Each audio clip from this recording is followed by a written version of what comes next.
Hello दोस्तों, नमस्कार।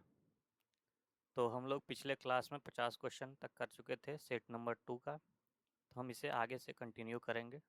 49 तक कर चुके थे, हम 50 तक करेंगे।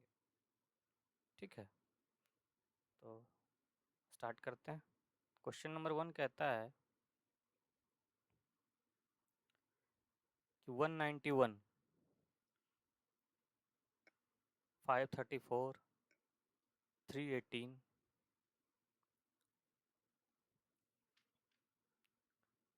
उसके बाद 443।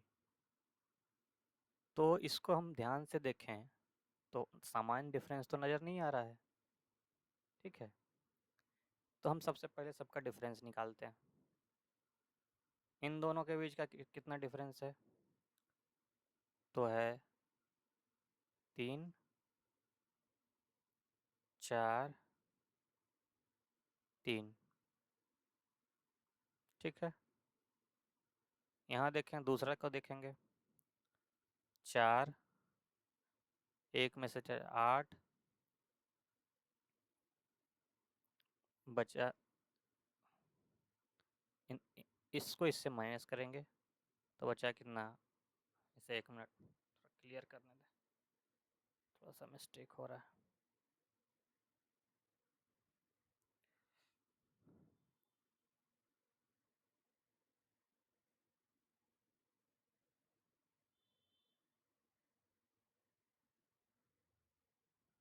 ठीक है, यहाँ प्लस है, यहाँ माइनस हो रहा है। कितना हो रहा है माइनस? 14, 8 6 14, 6 बचा कितना? यहाँ 2 में से 1 जाएगा तो बचेगा 1, 216 आएगा। यहाँ देखेंगे तो यहाँ फिर प्लस हो रहा है। कितना प्लस हो रहा है? तो 3 में से 8 गया तो कितना बचेगा? 3, 8 3 11, 8 13, 8 5 13, 5, 125 का डिफरेंस होगा। अब अगला क्या होगा? यहाँ देखेंगे तो ये है 7 का क्यूब, ये है 6 का क्यूब, ये है 5 का क्यूब। तो यहाँ कितना क्या हो जाएगा? 4 का क्यूब होगा, अब वो भी माइनस होगा। तो 4 का क्यूब 64 माइनस करना होगा। 64 माइनस करते हैं तो कितना बचता है? लास्ट में 9 बचता है। तो 9 बचता है तो आंसर क्या होगा? डी होगा। तो आंसर है इसका डी। क्वेश्चन नंबर 51, सवार जो होता है वो सवार दल होता है। सवार का जिस तरह से संबंध सवार दल से है, उसी तरह दीपक का दल किसमें है? सवार जो होता है, लोगों के समूह के सवार का दल का सवार को सवार दल कहते हैं। उसी प्रकार दीपक दीमक के ठीक है, वो जो है समूह को कॉलोनी कहते हैं। दीमक के समूह को कॉलोनी कहते हैं। ठीक है, यहाँ देखिए क्वेश्चन नंबर 52, 55, 56, 112, 113, 225, 227। यहाँ देखेंगे तो यहाँ का सीरीज क्या हुआ? यहाँ से 1 बढ़ा है, +1। यहाँ क्या हुआ है? गुना 2 हुआ है। यहाँ ठीक से देखेंगे तो गुना 2 हुआ है। यहाँ भी फिर +1 होता है इन दोनों के बीच। फिर यहाँ देखेंगे तो यहाँ -1 होता है, जबकि यहाँ -1 कर दिया गया, मल्टीप्लाई करके -1 किया। यहाँ मल्टीप्लाई करेंगे -2 हो जाएगा, यहाँ भी यहाँ +1 हो जाएगा। तो यहाँ देखेंगे तो यहाँ आ जाता है 226। 226 से +1 करेंगे 227 भी आ जाएगा। तो यही यही यही गलती है इसका। इसमें गलत निकालना था, तो आंसर ये है। अब अगर 53 नंबर क्वेश्चन को देखें तो यहाँ लिखा हुआ शिल्लोंग। शिल्लोंग में हम अगर एक एक वर्ड का जो है लेटर का जो नंबर होता है, संख्या होता है, जैसे एस का अगर देखेंगे तो इसका होता है 19, प्लस एच का 8, आई का 9 L का 12 फिर 12 प्लस O का हो जाता है। एक चीज़ में देखेंगे, जो आपका वॉवेल है उसके बारे में हम नहीं लिखेंगे। इसमें वॉवेल कौन कौन सा है? आई है और ओ है। तो आई हो गया आपका 9 और ओ हो गया आपका, ओ को हटा देंगे, ओ के बारे में हम नहीं लिखेंगे। फिर एन होता है 14 प्लस जी होता है 7। अब सबको जोड़ेंगे, 24 सबको जोड़ने के बाद आ जाता है आपका 72 प्लस 96, 96 आ जाएगा। एक मिनट, 9 8 17, 17 प्लस 24 प्लस 7 चौका 7 21, 7 4 11 1 12 2 बाकी 1 1 1 2 2 4 2 6 1 7, 7 4 11 1 12 2 बाकी 1 1 3 2 5 1 6, यह आ जाता है 72। कहाँ से आ गया? ठीक है, 72 और इन दोनों को 14 और ओ को जोड़ेंगे तो 24 आ जाएगा।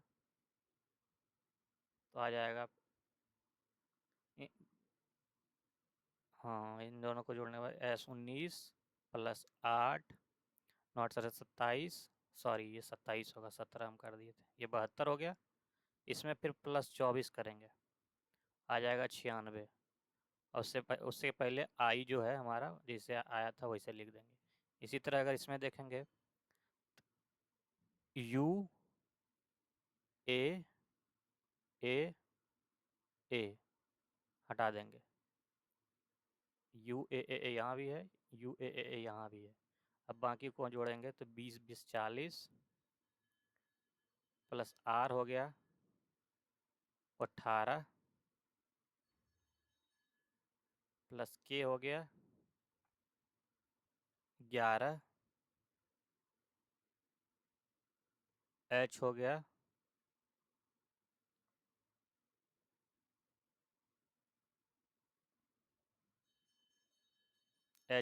8।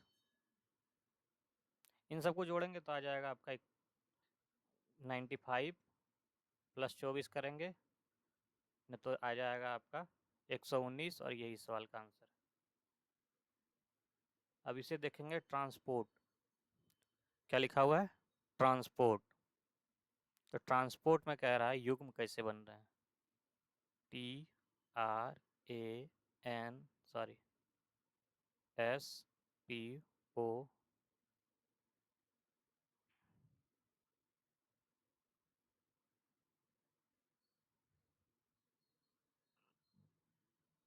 R T.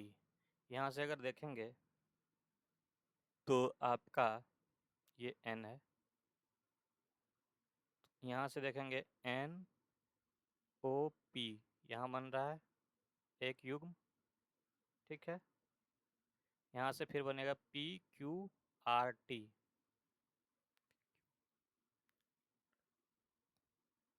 R S T, P Q R S T, ठीक है। सॉरी ये यहाँ नहीं बनेगा, आर तक ही बनेगा, आर टी तक नहीं जाएगा। दो हो गया, और तीसरा बनेगा ओ पी, इधर से उल्टा करके।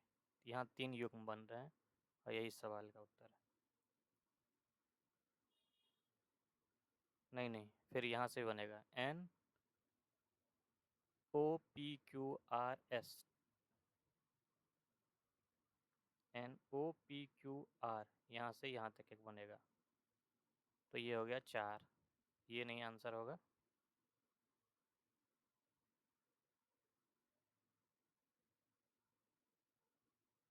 ये आंसर होगा 4। इसमें कहता है कौन सा युग्म पहचान कीजिए जो भिन्न है। तो मक्का एक फसल है, कागज पल्प से बनता है, वाइन अंगूर से बनता है, कुर्सी लकड़ी से बनता है, कागज पल्प से बनता है, लेकिन मक्का जो है फसल से नहीं बनता, जबकि मक्का एक फसल ही है। तो आंसर ए है। क्वेश्चन नंबर 56 देखेंगे, जैसे कहता है एक्शन को TXANLI लिखा गया, वहीं डिबेट को BVDEGA लिखा गया, तो चेंज को क्या लिखेंगे? तो यहाँ आप देखेंगे कि इसमें क्या हुआ है, यहाँ आप देख सकते हैं फर्स्ट लेटर को तीसरे लेटर पे ला दिया गया है। तो यहाँ भी हम फर्स्ट लेटर को तीसरे लेटर पे लाएंगे तो आ जाता है आपका सी तीसरे नंबर पर, ये यहाँ आता है। एक ही चीज़ को देखेंगे और इससे हम आंसर मार सकते हैं, जबकि इसे पूरा सॉल्व करने की कोशिश अगर करें तो इसे है ACTION, एक्शन को लिखा गया है TXANLI।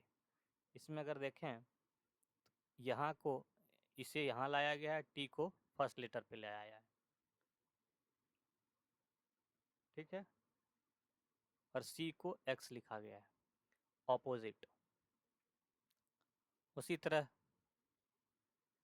यहाँ देखिएगा, आई को यहाँ लाया गया है, एन को यहाँ लाया गया है, ठीक है, ओ का अपोजिट लिखा गया है, ठीक है। उसी तरह यहाँ भी देखेंगे तो ई का अपोजिट वी लिया गया है और टी का अपोजिट जी लिखा गया है। यहाँ देखिएगा डी तीसरे नंबर पे आया है और बी जो है फर्स्ट लेटर पे चला गया है। उसी तरह यहाँ भी देखेंगे सी को तीसरे नंबर पर, ए को तीसरे नंबर पर, यहाँ भी ई को जो है चौथे नंबर पे लाया गया, और इसी तरह से पूरा अगर देखेंगे तो सॉल्व करेंगे तो यही आंसर होगा, ठीक है। क्वेश्चन नंबर 57 देखेंगे, निम्नलिखित में से कौन सा एक उदाहरण अंतःश्वसन का उदाहरण है? अंतःश्वसन का उदाहरण कौन सा है, ठीक है।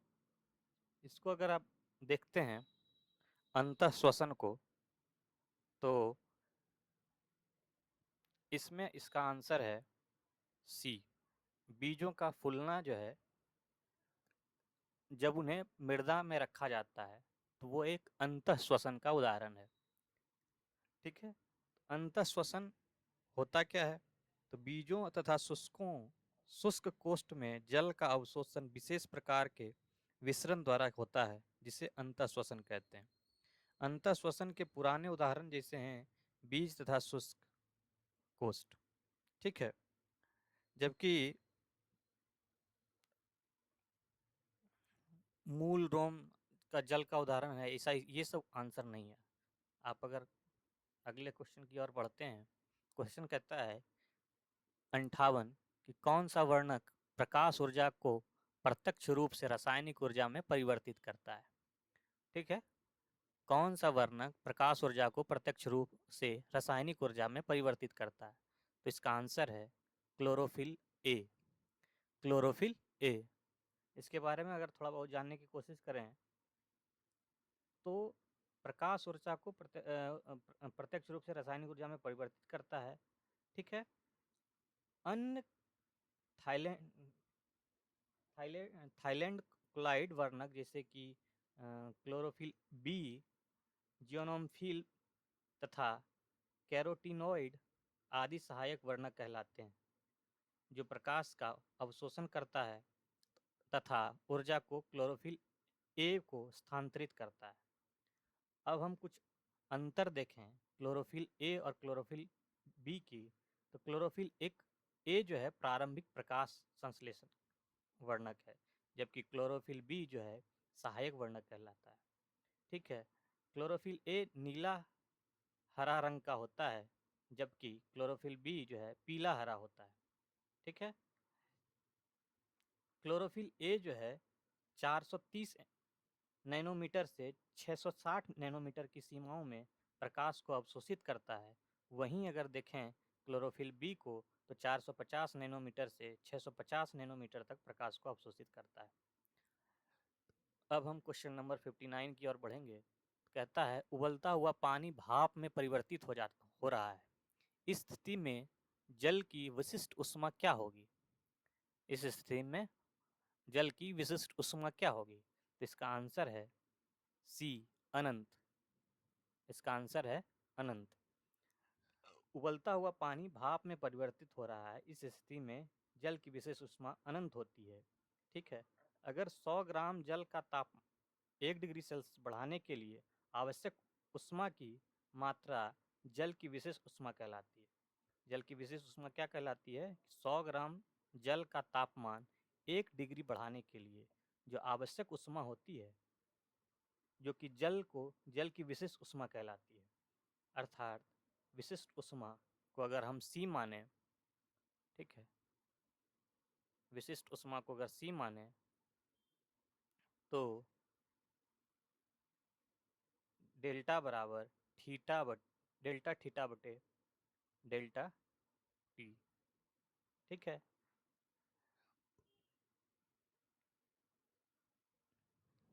क्वेश्चन नंबर 60 की ओर बढ़ेंगे। उष्मागतिकी का प्रथम नियम क्या कहता है? थर्मोडायनेमिक्स का फर्स्ट लॉ क्या होता है? थर्मोडायनेमिक्स का फर्स्ट लॉ, इसे ये जो है न्यूटन, थर्मोडायनेमिक्स से न्यूटन तो कल कोई लेना देना नहीं है। ऊर्जा संरक्षण का भी कोई लेना देना नहीं है। अगर आप देखें, सॉरी, ऊर्जा संरक्षण का ही नियम लेना देना है, ना तो न्यूटन का लेना देना है, ना चार्ल्स का नियम लेना है, उष्मा प्रतिवर्तन का भी कोई लेना देना नहीं है।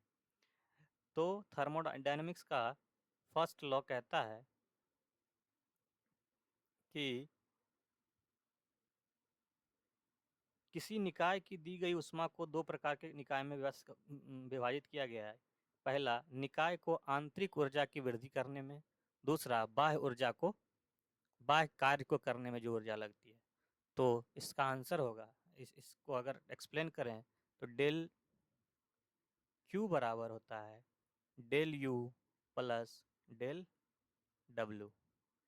ये हो गया आंतरिक काम और ये हुआ बाह्य काम को करने के लिए ऊर्जा जो लगता है। अगर हम पहला नियम को देखें, यह ऊर्जा का संरक्षण करता है, जबकि दूसरा थर्मोडायनेमिक्स का दूसरा नियम एंट्रोपी से संबंधित है, और तीसरा नियम जो है एक एंट्रोपी और पूर्ण शून्यता से संबंधित रखता है। क्वेश्चन नंबर 61 को देखेंगे।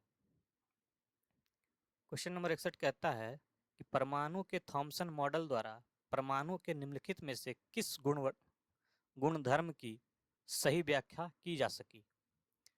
परमाणु के थॉमसन मॉडल द्वारा परमाणु के निम्नलिखित में से किस गुणधर्म की सही व्याख्या की जा सकती है? तो इसका आंसर है परमाणु की समग्र उदासीनता। क्या है? परमाणु की समग्र उदासीनता। परमाणु के थॉमसन मॉडल के अनुसार परमाणु का द्रव्यमान परमाणु के समान रूप से वितरित होती है। ठीक है, अर्थात अगर परमाणु उदासीन होता है, जे थॉमसन द्वारा दिया गया परमाणु मॉडल पाम पुडिंग मॉडल पर कहलाता है। इस मॉडल के अनुसार परमाणु धनात्मक गोला है, जिसमें ऋणात्मक आवेश पूरे गोले के वितरित करता है। ठीक है, अगर ये मान लिया न्यूक्लियस है और ये इसमें इलेक्ट्रॉन घूम रहा है, तो इसमें निगेटिव घूमते रहता है, जबकि यहाँ पॉजिटिव और न्यूट्रल रहता है। ये हो गया प्रोटॉन, ये हो गया न्यूट्रॉन, और ये हुआ यहाँ इलेक्ट्रॉन घूमते रहता है। ठीक है, इस पे निगेटिव चार्ज होता है, प्रोटॉन पे पॉजिटिव चार्ज होता है, इस पे न्यूट्रल चार्ज रहता है, इसमें कोई चार्ज नहीं रहता है। ठीक है, क्वेश्चन नंबर 62। कक्षा के ताप पर शर्करा को जल में घोलने पर विलयन को छूने पर ठंडा लगता है। ये निम्नलिखित में से किस स्थिति में शर्करा को विलीनता सर्वाधिक तेजी से होगी? किसमें? तो अगर हम तरल चीज को, जो कि जल है, जल को अगर गर्म करें और शर्करा को अगर पाउडर बना दें तो घुलने में ज़्यादा समय, सबसे कम समय लगेगा। क्योंकि अगर हम गर्म भी रखें, पानी को गर्म कर रहे हों, शर्करा को अगर ठोस में रखें, बड़े बड़े चीज़ में रखें, तो उसको घुलने में टाइम लगता है। वहीं अगर पानी भी गर्म हो रहा हो और इसको पाउडर बना दो तो ये जल्दी घुलेगा। अगर ठंडा पानी रहा तो जल्दी घुलेगा ही नहीं। गर्म जल रहा है लेकिन क्रिस्टल रहा शर्करा तो भी जल्दी नहीं घूमेगा। अगर ठंडा जल रहा शर्करा पाउडर रहा फिर भी नहीं घूमेगा, लेकिन उसके यही गर्म जल भी रहा और शर्करा भी पाउडर फॉर्म में रहा तो ये जल्दी घुल जाएगा। क्वेश्चन नंबर 63 को अगर हम सॉल्व करने की कोशिश करें तो कहता है, आप बोर्ड मास का नियम जानते होंगे कि पहले बोर्ड मास में पहले ब्रैकेट को सॉल्व करते हैं, फिर ऑफ वाले जैसे जिसे ऑफ रहता है वहाँ का को डिनोट करते हैं। ऑफ को डिनोट खत्म करेंगे, फिर डिवीजन, फिर मल्टीप्लिकेशन, फिर एडिशन, फिर सब्सट्रैक्शन को बाद में करेंगे। तो पहले हम देखें तो 4 पचे 20 और 4 24 बटे 5। यहाँ डिवीजन है, डिवीजन अगर है भिन्न में तो उसको हम उल्टा कर दें तो वो मल्टीप्लिकेशन में चेंज हो जाता है, 5/3। और उससे पहले हम इसको 5 से गुना कर लेंगे, पलटने से पहले, सॉरी इसको पहले मिटाना होगा।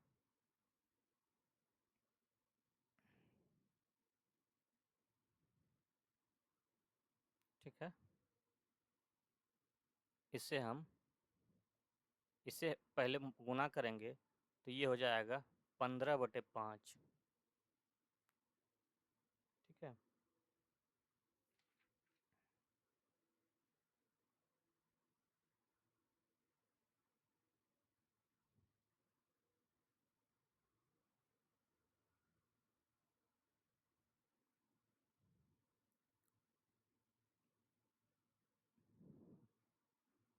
पंद्रह बटे पाँच को फिर उल्टा करेंगे तो ये आ जाएगा 5/15 प्लस 4/5 गुना 3/10 माइनस 1/5। इसे अगर सॉल्व करें 5 से 3 बार में 5 से 5 तो कट ही जाएगा, 7×21, अब 5×3=15 यानी 7/5। यहाँ फिर ले आते हैं 7/5 प्लस यहाँ अगर देखें तो 4×12=50 माइनस 1/5। अगर नीचे 50 ले लें तो ये हो गया 10 यानी 70 प्लस 12 माइनस 1 बराबर हो जाएगा 82 माइनस 1 यानी 81/50। 25 से कम 2500। क्वेश्चन गलत लग रहा है मुझे।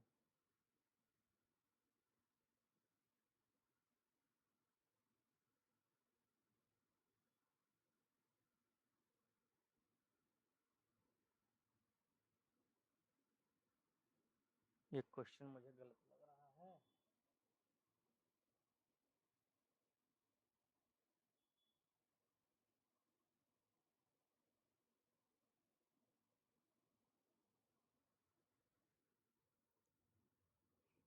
एक मिनट, फिर से ट्राई करते हैं।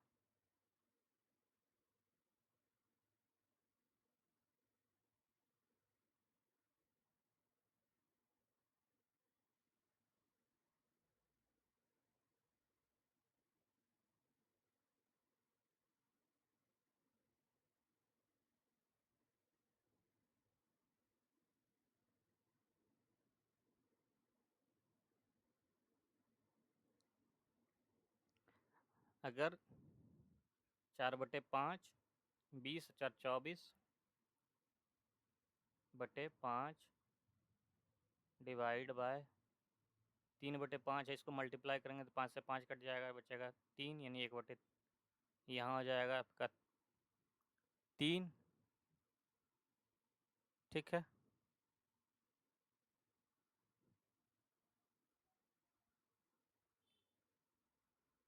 प्लस यहाँ कर सॉल्व करते हैं 4×3=12/50 माइनस 1/5।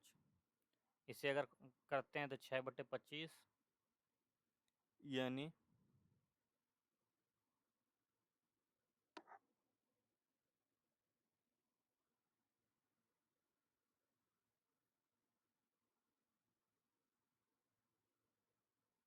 इसे अगर यहाँ से डिवाइड करेंगे तो यहाँ आ जाएगा 8, 8/5 प्लस 6/25 माइनस 1/5। तो यहाँ बचा 7/5 प्लस 6/25, 7 6 13। हाँ 7, हाँ तो ये आ जाएगा 35 अच्छा 41, 25 16, हाँ 41/25। और ये सवाल का आंसर है, इसे सॉल्व कीजिएगा तो। क्वेश्चन नंबर 64 कहता है विक्रम विवेक से 6 गुना कुशल है। विक्रम हो गया और विवेक हो गया, विवेक से 6 गुना कुशल है, ठीक है। विक्रम एक कार्य को पूरा करने में विवेक से 25 दिन कम लेता है। अगर आप जानते होंगे कि एफिशिएंसी जितना होती है उसके अपोजिट जो होता है उसका टाइम होता है। अगर ये एफिशिएंसी का रेशियो ये है तो टाइम का रेशियो 1 और रेशियो 6 होगा। इस दोनों के बीच अगर 5 आ रहा है अंतर, लेकिन इसका अंतर ये 25 कह रहा है, ठीक है। इसका अंतर 25 है तो गुना 5 है। तो क्या कह रहा है, यदि वे एक का साथ काम करें तो ये अगर 5 गुना है तो यहाँ 5 हो जाएगा, ये 6 × 30 हो जाएगा। एफिशिएंसी अगर 6 है तो यानी काम 30 हो गया। अब दोनों एक साथ काम कर रहे हैं तो एफिशिएंसी 6 एक साथ हो गया। यही आंसर है। कहता है मोहित और रमेश प्रत्येक ने 5,000 का निवेश किया और ठीक है, कहता है कि 4 महीने बाद मोहित ने अपना निवेश दोगुना कर दिया। अगर मान लिया जाए मोहित है और रमेश है, मोहित 5,000 किया, ये भी 5,000 किया, या फिर रेशियो में लेते हैं 5/6 हो गया। कहता है मोहित 4 महीने के बाद जो है अपना निवेश दुगना कर देता है। यानी मोहित अगर 4 महीना काम किया और फिर 4 महीने के बाद 8 महीना जो बचा उसे 10 से करता है, और ये जबकि 12 महीना पूरा इसी से करता है। तो 4 × 5 = 20 और 8 × 2 = 80, 80 20 100 हो जाता है इसका। जबकि इसका कितना होता है, बरछक 72 होता है।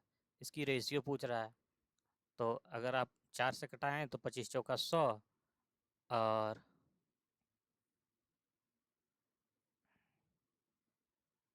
4 एकम 4, 8 चौक 32, 18 चौक 72। 1 वर्ष के बाद उनके द्वारा किए गए लाभ का अनुपात क्या हुआ, 1 मिनट, सॉरी ये 5 ही तो है, 12 × 5 = 60, ये 60 हो गया। तो कितना हो गया, 5/3। आंसर ए, ठीक है।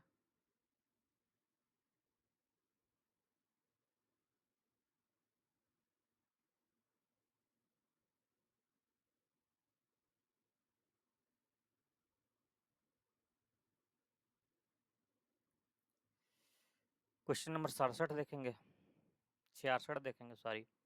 कहता है 5.1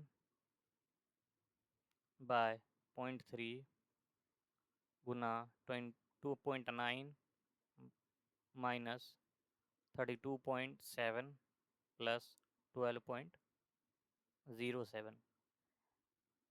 ये पॉइंट पॉइंट कटा दीजिए, 17 × 51 17 हो गया, गुणा 2.9 माइनस 32.7 प्लस 12.07। अगर आप देखें तो हमारा जो लास्ट डिजिट आ रहा है वो 7 आ रहा है। अगर आप यहाँ से गौर से देखें 0.07 है। अगर कुछ भी होगा इसके बाद कोई इस पॉइंट के बाद सेकेंड डिजिट जो है वो 7 नहीं है, कोई और नंबर है ही नहीं। तो इसका आंसर एक ही ऑप्शन है जिसमें लास्ट में 7 है और कहीं है ही नहीं। तो आंसर हमारा ए हो जाएगा। ऐसे आप इसे सॉल्व करेंगे फिर भी यही आंसर आएगा, ठीक है।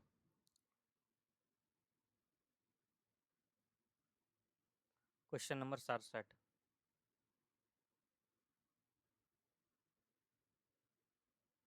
कि 10%, 15% और 20% का क्रमिक छूट किसके समतुल्य है?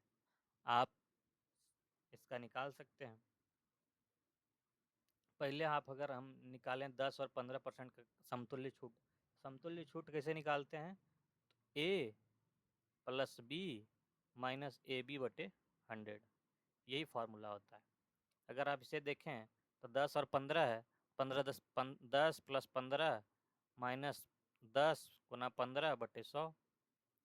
इसे सॉल्व करिएगा, 15 10 25 में से जाएगा 15 10 25 माइनस 5 ये 15, 5 गुना 10, 3/2, यानी 1.5 कम हो जाएगा, यानी 23.5 आएगा। ठीक है, और इसे 23.5 और 20 के साथ निकालिएगा, 23 20 कितना हो जाता है? 43.5। और इससे मल्टीप्लाई करके इसे यहाँ से निकालिएगा तो ये आ जाएगा 4.7। इसका आंसर आ जाएगा 38.8। आंसर ये है। क्वेश्चन नंबर 68 को अगर देखें तो बंगाल और बिहार में भूमि पर किराएदारों के अधिकार को बंगाल किराएदारी अधिकार कब स्वीकार किया गया था? ये जो है कब स्वीकार किया गया था? तो आंसर है सी 1885 में। एक चीज़ और याद रखिएगा, 1885 में क्या हुआ? तो कांग्रेस का स्थापना हुआ था, कांग्रेस की स्थापना हुई थी। ठीक है,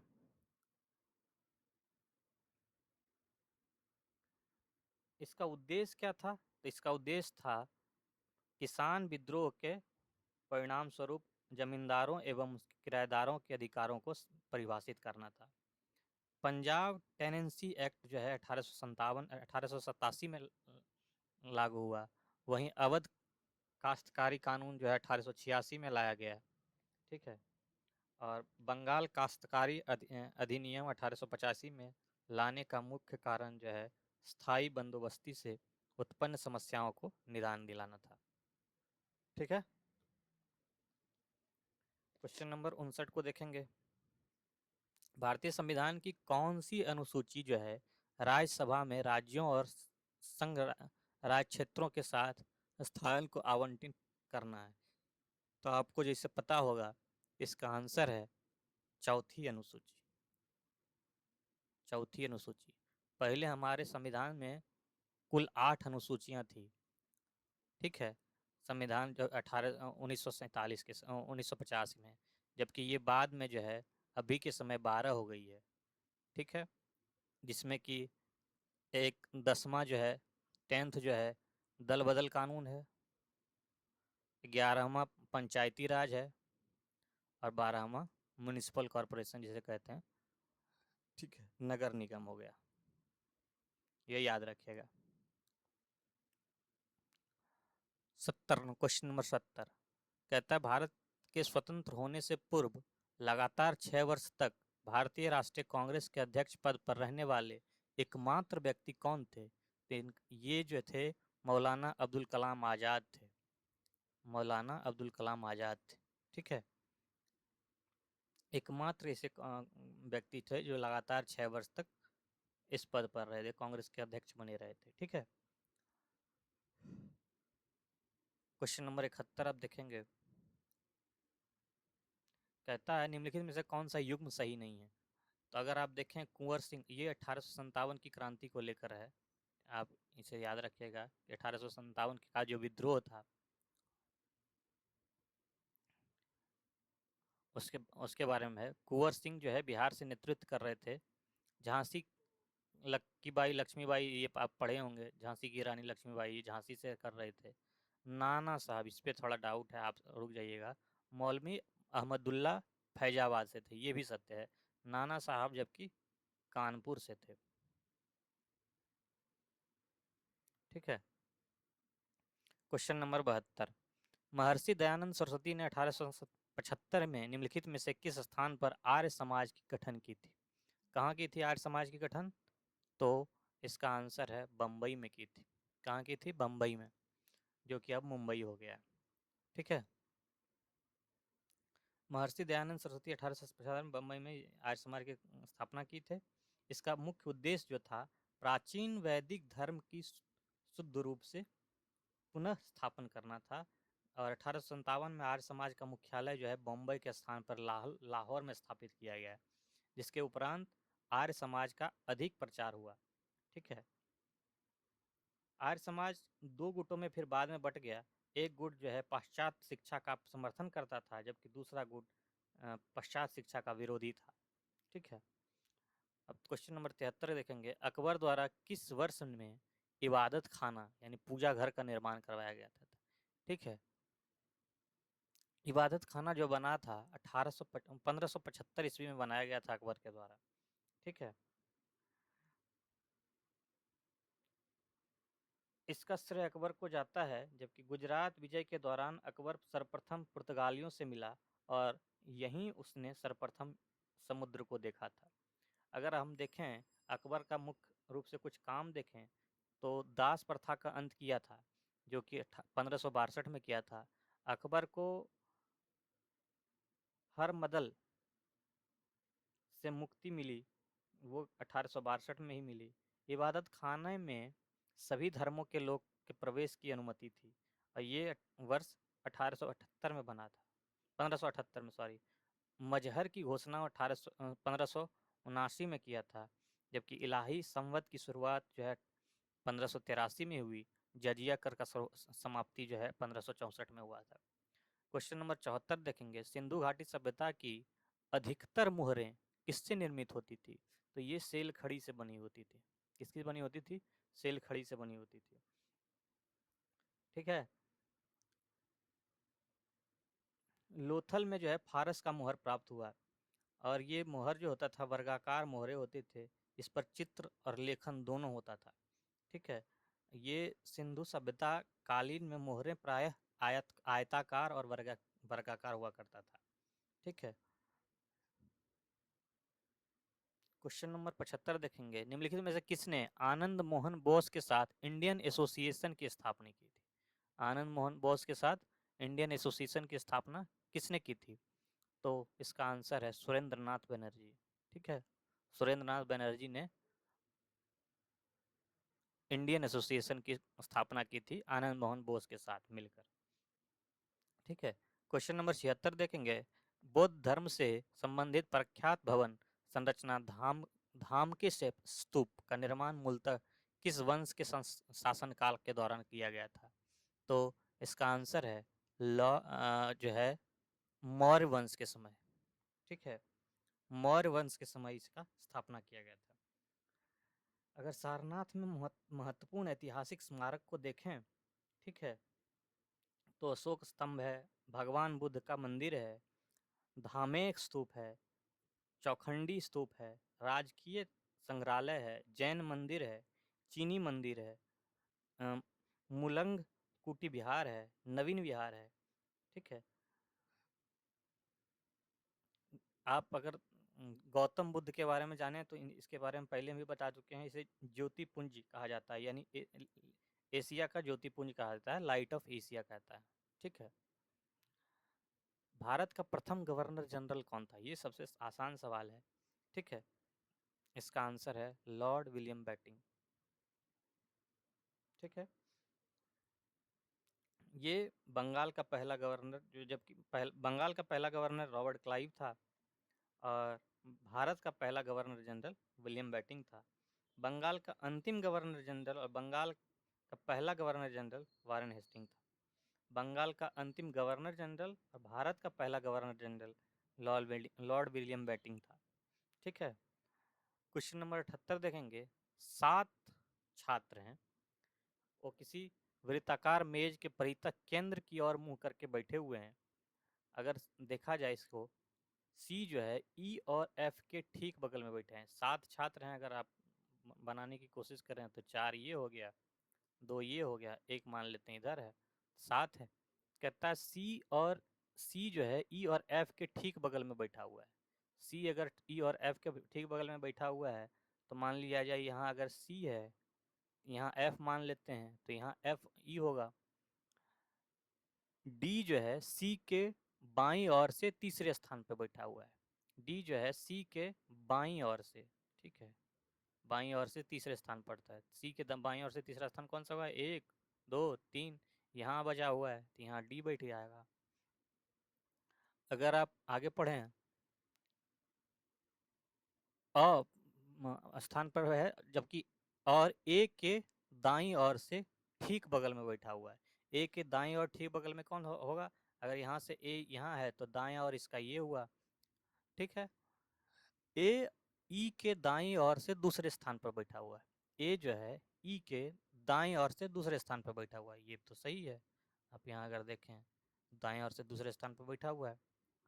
बी जो है ई और ए के दोनों के ठीक बगल में बैठा हुआ है। बी जो है ई और ए के, तो बी यहाँ बैठ जाएगा।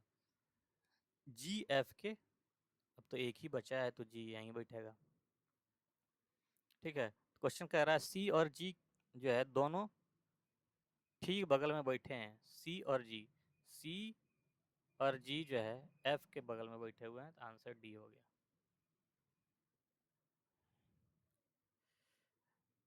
क्वेश्चन नंबर 79 है 261, 261, 232, 203, फिर डैश 145, मतलब माइनस हो रहा है। कितना माइनस हो रहा है? इससे अगर माइनस करें 29, यहाँ से माइनस करें 29, फिर यहाँ से हमको 29 माइनस करना पड़ेगा, तो यहाँ बचेगा लास्ट में 2।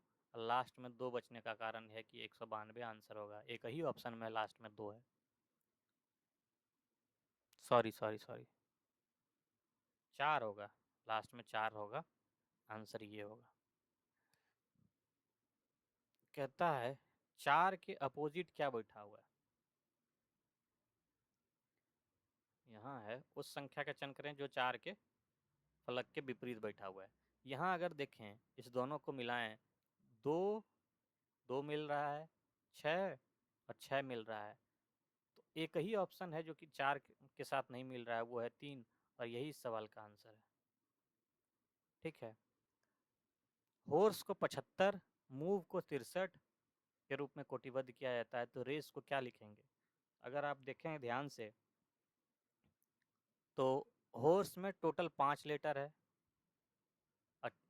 मूव में 4 है, तो इसका कुछ ना कुछ संबंध हुआ होगा। तो अगर आप सबको जोड़ें, एच का 8 प्लस ओ का 15 प्लस आर का 18, एस का 19 प्लस फिर ई का 5, सबको जोड़ते हैं तो आता है आपका 8 8 8 16 यानी 26, 26 15 19, सब मिला को 65 आता है, ठीक।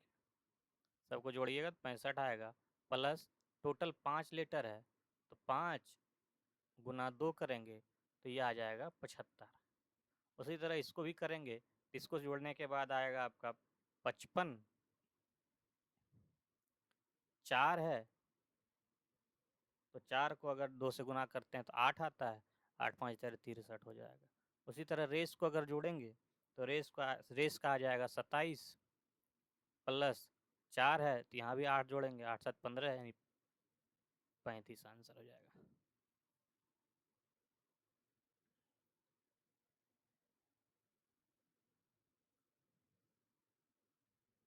इसको अगर आप ध्यान से देखें,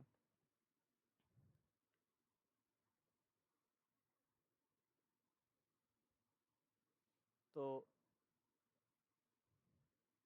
एक छोड़ के यहाँ आया है ओ, फिर यहाँ और यहाँ छोड़ के यहाँ आया है, फिर 2 छोड़ा है यहाँ आया है, फिर से 1 छोड़ेगा, 2 छोड़ेगा तो यहाँ आएगा। इसका आंसर डी होगा। यहाँ के बाद अब बीच में आ जाएगा ये, कि जो यहाँ आता है उसको अपोजिट करके यहाँ डाल दिया जाता है, ठीक है। ये यहाँ बीच में आएगा, आंसर डी हो जाएगा। 82 का डी। 83 का अगर देखें, कहता है दिए गए युग्मों में निम्नलिखित में से कौन सा भिन्न है? अगर देखें 7 को और 21 को, इसे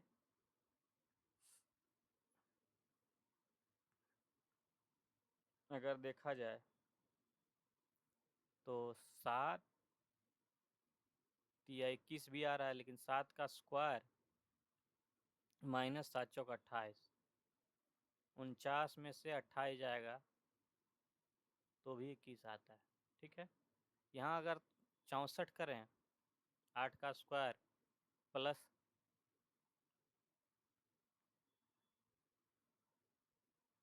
8 3 24,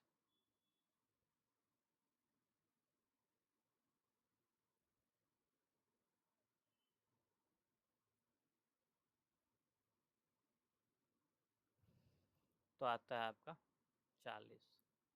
यहाँ देखें 100 माइनस 10 गुना 40, इस यही अलग है, बाकी सब अलग। 36 माइनस अगर 36 माइनस अगर 6 चौक 24 करें तो आता है आंसर 12, जबकि इसमें आपको 3 से मल्टीप्लाई करना पड़ रहा है। ठीक, क्वेश्चन नंबर 84 देखेंगे कि जीपर को जेफियर का आप ये लिखते हैं, जेड का IIYL। इसमें अगर आप देखें तो इसमें किया गया है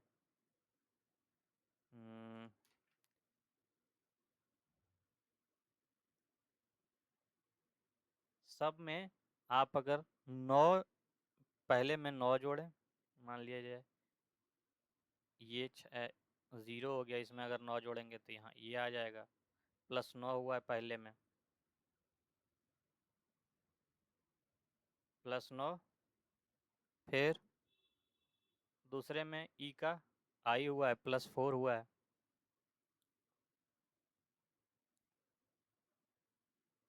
फिर प्लस 9 होगा, प्लस 4 होगा। इसी तरह से अगर आप जोड़ें जेड का, फिर यहाँ आ जाएगा आई तो सब में है, आई का फिर एम हो जाएगा, 4 जुड़ेगा, फिर एन का 14 9 9 4 13 23 हो जाएगा, और वो डब्लू हो जाएगा, और सी का फिर 4 जुड़ेगा तो 7 हो जाएगा, और जी हो जाएगा, टी में फिर 9 4 जुड़ेगा तो के टी हो जाएगा, और वाई में सी जुड़ जाएगा। तो आंसर इसका हो जाएगा आपका बी। ठीक है, अगर आप लैंप को 6413 लिखते हैं, मेल को 1246 लिखते हैं, तो पी का क्या होगा? इसमें देखिएगा LAM सेम है, फिर LAM सेम है, डिफरेंस है ई और पी में। तो यहाँ जो है इस दोनों में सेम क्या है, 6 4 1, 6 4 1। यहाँ अलग क्या है, 3, तो 3 आंसर हो जाएगा। इसमें त्रिभुज की संख्या निकालनी है। आप अगर देखें ये एक त्रिभुज हो गया, ये एक त्रिभुज हो गया 2, एक ये त्रिभुज ये हो गया 3। इसमें 3 त्रिभुज होता है, कैसे होता है, एक ये होता है, एक ये होता है, दो ये एक ये होता है 3, 3 3 6, और एक ये हो गया 7। यही सवाल का आंसर है।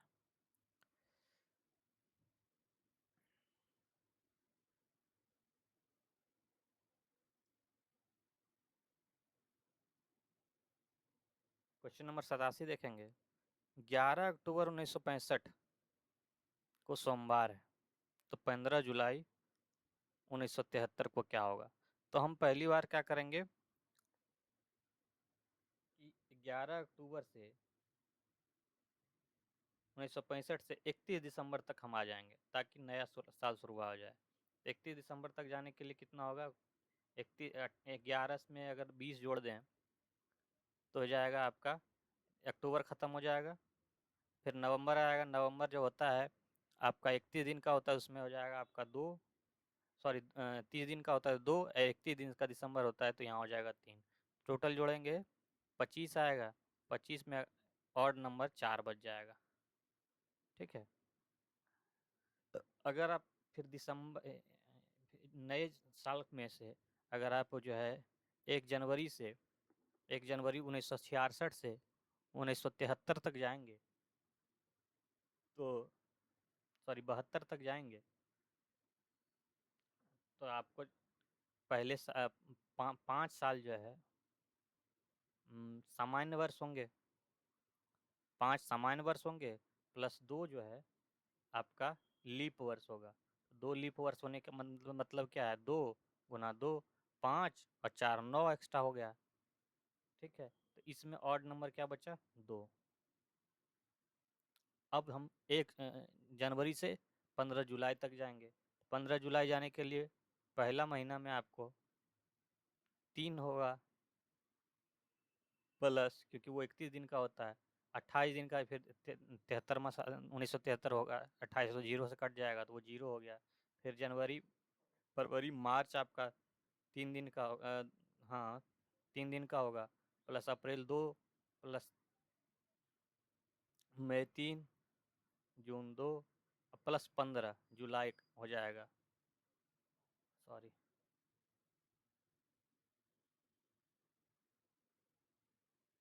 प्लस 15। ठीक है, सबको जोड़ेंगे तो यहाँ आ जाएगा आपका 28। तो इस ये तो 7 से कट जा रहा है, इसमें कुछ बचा नहीं, यानी 4 2 6 हो जा रहा है, 6 ऑड नंबर हो जा रहा है। यानी अगर हम इसमें से 6 जोड़ देंगे, सोमवार प्लस 6 तो ये आ जाएगा रविवार।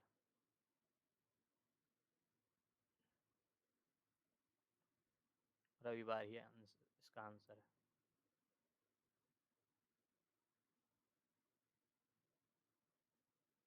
ठीक है, रविवार इस सवाल का आंसर है। क्वेश्चन नंबर 88 देखेंगे। कहता है श्वसन गतियों में वायु के आयतन का आकलन किया जाता है, कैसे किया जाता है, सांस किससे नापा जाता है, तो इसका आंसर है स्टेथोस्कोप से। श्वसन गतियों में वायु का आयतन का आकलन जो है स्टेथोस्कोप से किया जाता है। स्टेथोस्कोप जो है छाती में आवाज़ सुनने के उपयोग में आता है, और हाइग्रोमीटर जो है तरल हाइग्रोमीटर तरल का घनत्व मापने में काम आता है, जबकि स्फिगो मैनोमीटर जो है रक्तदाब को नापता है। 1816 में फ्रांसीसी चिकित्सक रेने थियोफाइल हाइपसिंधे लेनेक ने स्टेथोस्कोप का आविष्कार किया था, जबकि आलिंद और निलय के संकुचन से दिल की धड़कन होती है। जब आपका दिल धड़कता है तो यह लबडब ध्वनि बनता है। समांतर विश्रामकालीन हृदय गति जो है 72 से 80 धड़कन प्रति सेकंड में धड़कता है। क्वेश्चन नंबर 89 है कि निम्नलिखित में से किस प्रकार की कोशिकाओं में केंद्रक नहीं होता है, इसमें केंद्रक नहीं होता है।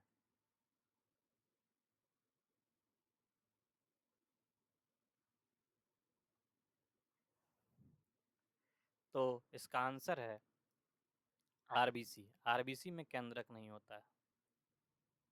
ठीक है, 90 इसमें एक दूरदर्शी यंत्र के वांछनीय है अगर अभिदृश्य और अभिनेत्र है। ठीक है, इसका अगर आंसर देखेंगे तो इसका आंसर है डी, यह मोटा बड़ा द्वारक होता है और पतला और बड़ा द्वारक होता है। ठीक है, एक दूरदर्शी यंत्र के लिए वांछनीय है, क्या है, अभिदृश्य मोटा और बड़ा द्वारक होता है, जबकि अभिनेत्र जो है पतला और छोटा द्वारक होता है।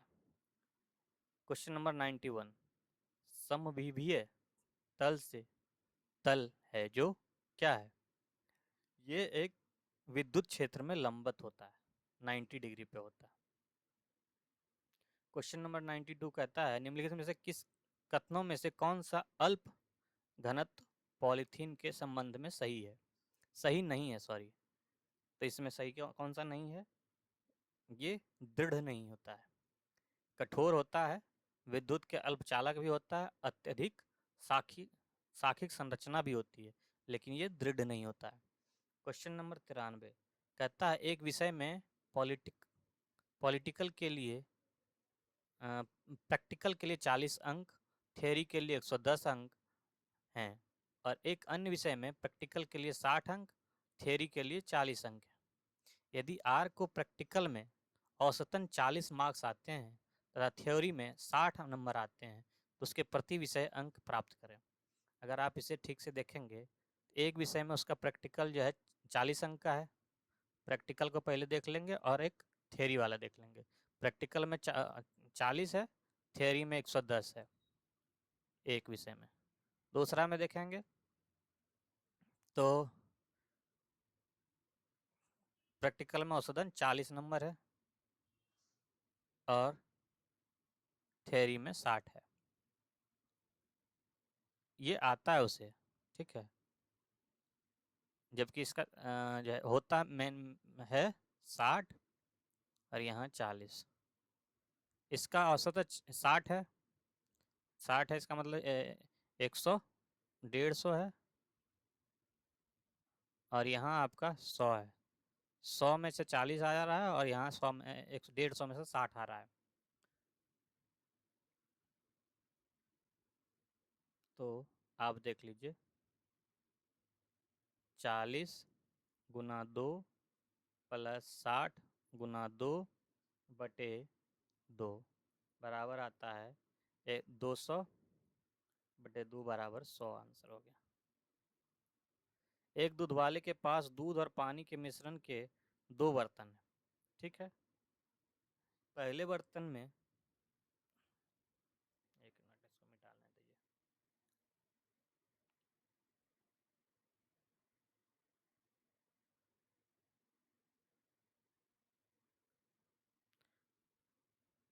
पहले बर्तन में 80% दूध है, 80 यहाँ 20% हो गया। दूसरे में 50% है, ठीक है। उससे प्रत्येक बर्तन में कितना मिश्रण मिलाना चाहिए ताकि 9 लीटर मिश्रण इस प्रकार प्राप्त हो कि दूध, पानी और दूध का अनुपात, यानी पानी अगर 2 है, सॉरी, पानी अगर 1 है तो दूध 2 होना चाहिए। इसका रेशियो ये होगा। अगर आप इसको, दोनों 100 है, ये 80 हो गया, ये 20 हो गया, दोनों 100 है, इसको किस प्रकार मिलाएंगे? इसको दोनों को जोड़ दीजिए। मान लिया जाए इसको x मानते हैं, इसको y मानते हैं, सॉरी। तो आपको किस प्रकार मिलाना है? तो अगर हम इसे 2 मानते हैं तो टोटल कितना हुआ है? अगर हम इसे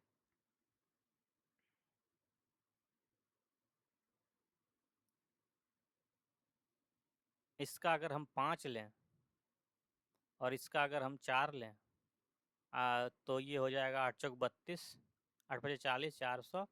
और इसका अगर 5 चौक 20, 200 लेते हैं, ठीक है, तो 600 हो जाता है इधर, और इधर 20 है तो 20 चौक 80, 20 पचे 100, और यहाँ हो जाएगा आपका 200, तो ये 300 हो जाएगा। तो ये 2:1 में आ जाएगा। यही इन सवाल का आंसर है।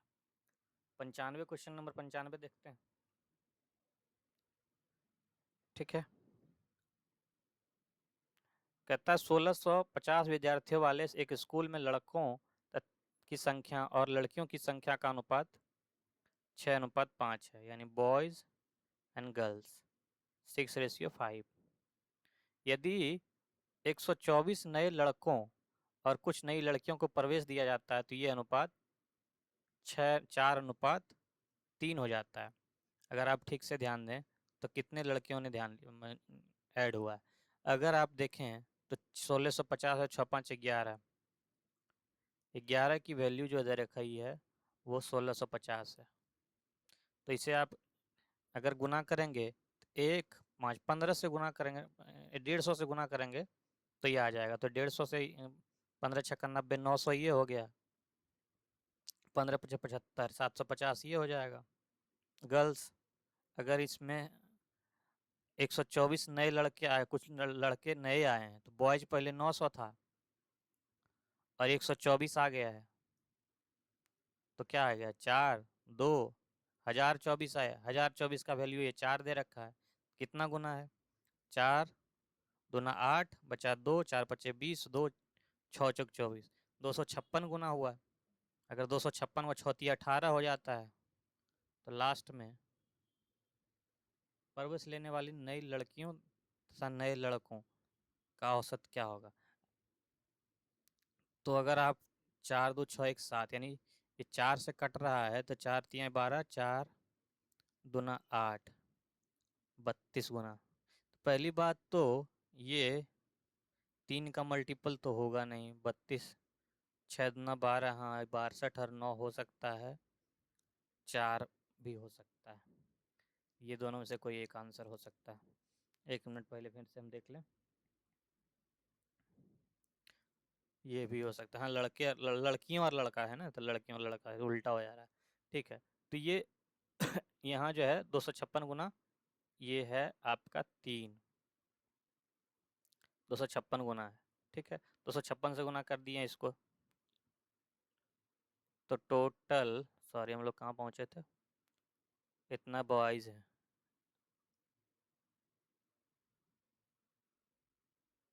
हाँ, 256, इसको 256 से गुना करेंगे, 238 18, 5 3 15, 1 16, 6 बाकी 1 6, 1 7, 1768 लड़की हो गई।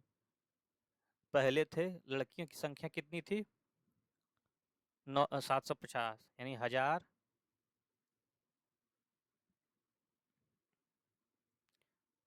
इससे घटाएंगे तो 8, 6 में से 5 जाएगा 1, 10, 1018 हो गया। 1018 यही आंसर हो जाएगा इसमें, 124 18 ये आंसर हो जाएगा बी।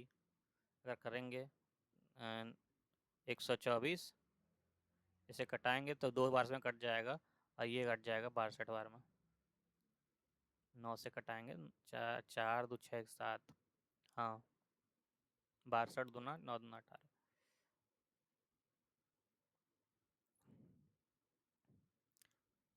96 का देखेंगे, समांतर पटरियों पर 2 ट्रेनें,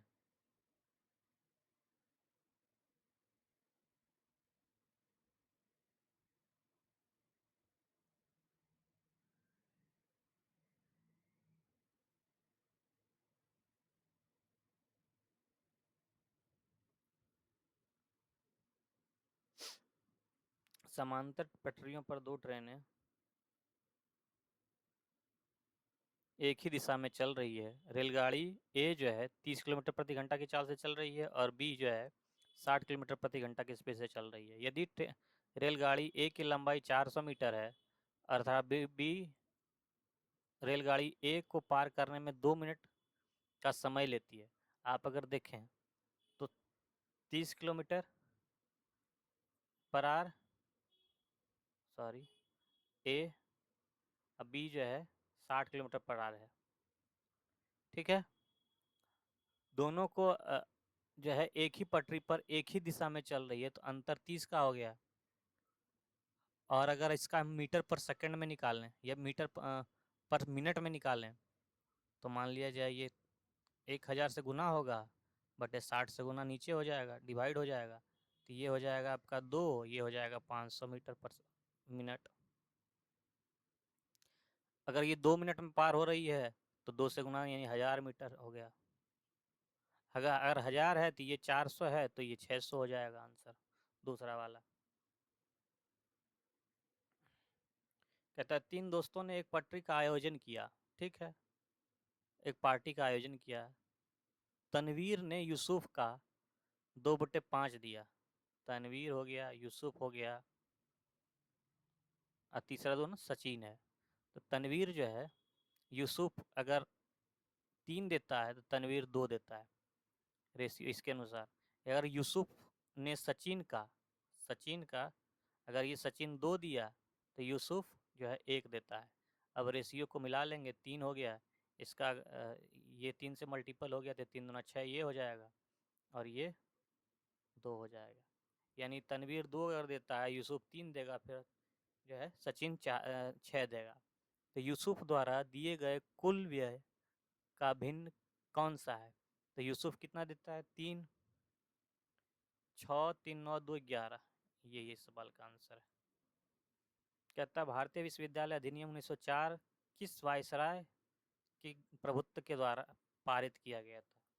तो 98 का आंसर हो जाएगा बी, लॉर्ड कर्जन के द्वारा जो है 1904, क्योंकि आपको ध्यान होगा उसी समय जो है उसके अगले साल बंगाल विभाजन होता है, जो उस समय भी कर्जन ही रहता है। इसका आंसर है बी। क्वेश्चन नंबर 99, निम्नलिखित में से कौन सा स्मारक जो है मध्य प्रदेश राज्य में स्थित नहीं है? तो कौन सा स्मारक मध्य प्रदेश में मौजूद नहीं है? तो जंजीरा का किला जो है मध्य प्रदेश में स्थित नहीं है। ठीक है, आंसर ए।